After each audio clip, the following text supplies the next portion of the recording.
In the 1950s and 60s, anti-communism fervor was widespread in the United States. Part of the attacks against communism came from religious circles. So in this podcast, I want to briefly consider some of the religious arguments against communism during the Cold War between the US and the Soviet Union. Nearly 70 years ago, the Reverend Dr. Martin Luther King Jr. preached a sermon against communism. It's not as well known as his I Have a Dream speech, of course. In the early 50s, in a summertime sermon, he said that communism and Christianity were incompatible. He gave several reasons. He said, in the first place, communism leaves out God and Christ. By the time King spoke these words, the communist effort to eradicate religion halfway around the world was well known. As The Guardian reported, within just weeks of the October Revolution, the People's Commissariat for Enlightenment, that's a Soviet agency, was established to remove all references to religion from school curriculums, atheism being the official state religion. In the years that followed this Russian Revolution, and I won't go into the leftist revolutionaries led by Bolshevik party leader Vladimir Lenin,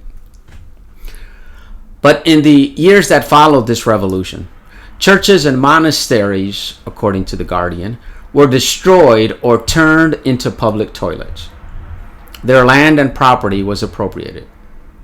Thousands of bishops, monks, and clergy were systematically murdered by the security services. Specialist propaganda units were formed like the League of the Godless. Christian intellectuals were rounded up and sent to camps. Now, Dr. King said communism regards religion psychologically as mere wishful thinking, intellectually as the product of fear and ignorance, and historically as serving the ends of exploiters.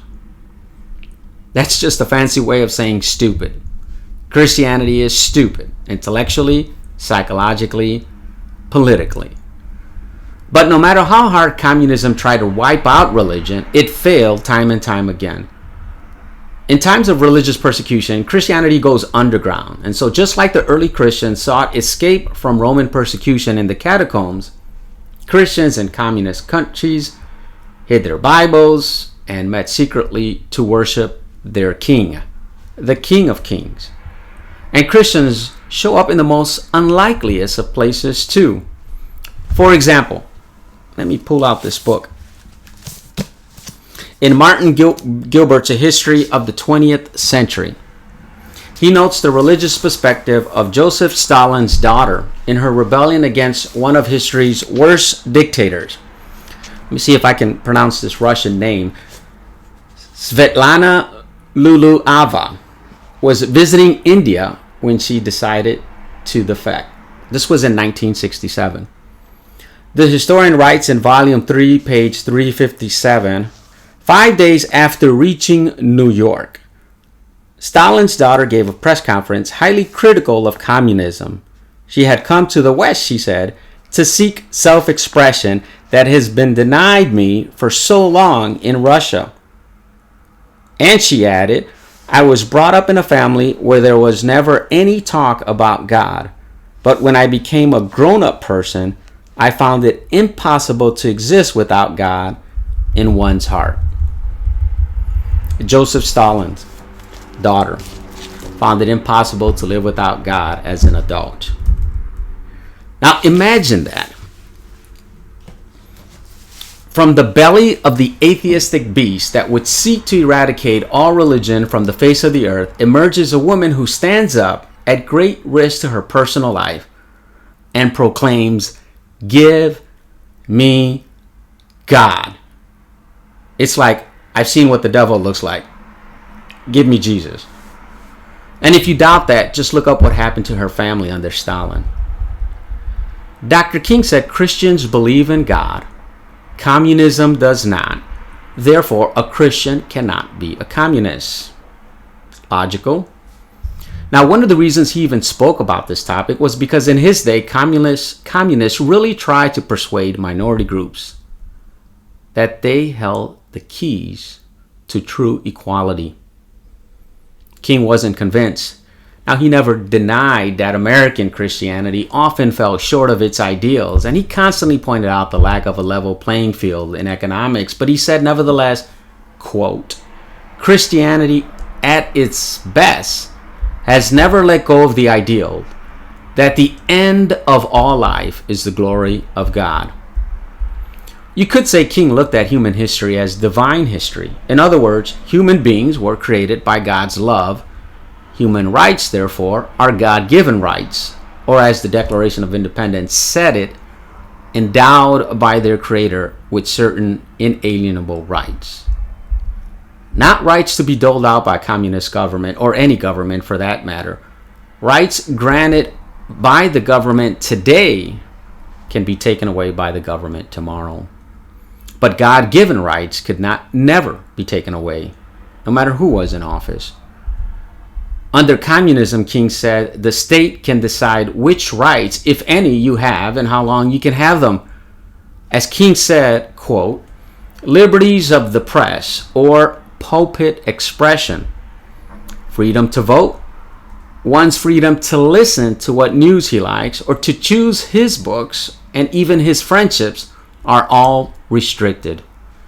Man has to be a servant, dutiful and submissive of the state, and the state is omnipotent and supreme, unquote. So in communism, then, the state gets the glory, when in fact, as King noted, the end of all life is the glory of God. King was certain of this. Failure to acknowledge the veracity of giving God the glory would lead to violence. Listen to his reasoning here. And I quote, since for the communists there is no divine government, no absolute moral order, there are no fixed, immutable principles, force, violence, murder, and lying are all justifiable means to the millennial end. Said Lenin, we must be ready to employ tricking, deceit, and lawbreaking, withholding and concealing truth. That the followers of Lenin have been willing to act upon his instructions is a matter of history, King said. And I gave some examples of that violence earlier. Now remember, King was a reverend. He said that while Christianity teaches that men and women are children of God, under communism, human beings, quote, become only a means to an end. And if any man's so-called rights or liberties stand in the way of that end, they are simply swept aside. King wasn't fighting for rights that he could later lose. This was no mere academic exercise for him. He was fighting for lasting change, the kind that comes with the right foundation, inalienable rights. Now, I know some might say that, wasn't Dr. King a closet Marxist or worse? King had a lot of enemies in his lifetime, including the federal government. J. Edgar Hoover, who once called communism a secular religion with its own roster of gods, its own messianic zeal, and its own fanatical devotees who were willing to accept any personal sacrifice that furthers the cause. Hoover tried to tarnish the reputation of King with constant surveillance and secret recording, but that's not my focus here. On that note, I would just like to point out that Hoover and Lyndon B. Johnson, who was president at the time, failed to heed Ben Franklin's advice when that founder said, "Don't throw stones at your neighbors if your own windows are glass." Of course, today we just say people who live in glass houses shouldn't throw stones. Now, according to Stanford University, King's view in the early 1950s that communism and Christianity are fundamentally incompatible did not change later in his life. Stanford University notes that King began preaching on communism's challenge to Christianity in 1952, repeating sermons on the same theme throughout his career and including one as a chapter in his 1963 volume of sermons entitled Strength to Love. Now, a recent article in the New Yorker discusses the life of the only African American to die in the Gulag, Stalin's labor camps known for unspeakable cruelty. This black man was from Dallas, Texas. His name was Lovett Fort Whitman, and he was taken in by the communism's promise of racial equality. In 1924, he told the Chicago audience, quote, "There is nothing here for the Negro, and that until they have a revolution in this country, as they have had in other countries, the Negro will be the same." And Fort Whitman added that he would like very much to go to Russia.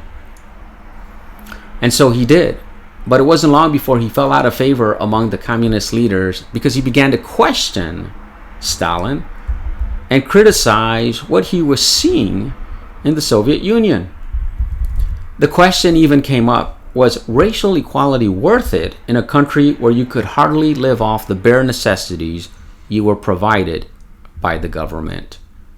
And on top of that, you lived in a constant fear and suspicion of public officials and your neighbors. Now, his insistence on expressing himself freely got him locked up and eventually sent to one of the worst concentration camps in the Soviet Union, the Gulag. It's interesting. I found this quote on the Organization for World Peace. It says, "Nowadays, people rarely know to what extent people suffered in the Soviet Union under communism. And while a mention of Nazism is enough to make one shiver in fear, communism has not accrued the same distaste nor been condemned by international figures to such a great degree." And they said this, "Statistics vary, but it's generally assumed that the Soviet death toll ranged from 15 to 60 million, far higher than figures relating to the Holocaust. And it was here, according to one eyewitness, that Fort Whitman died, quote, of starvation or malnutrition, a broken man whose teeth had been knocked out."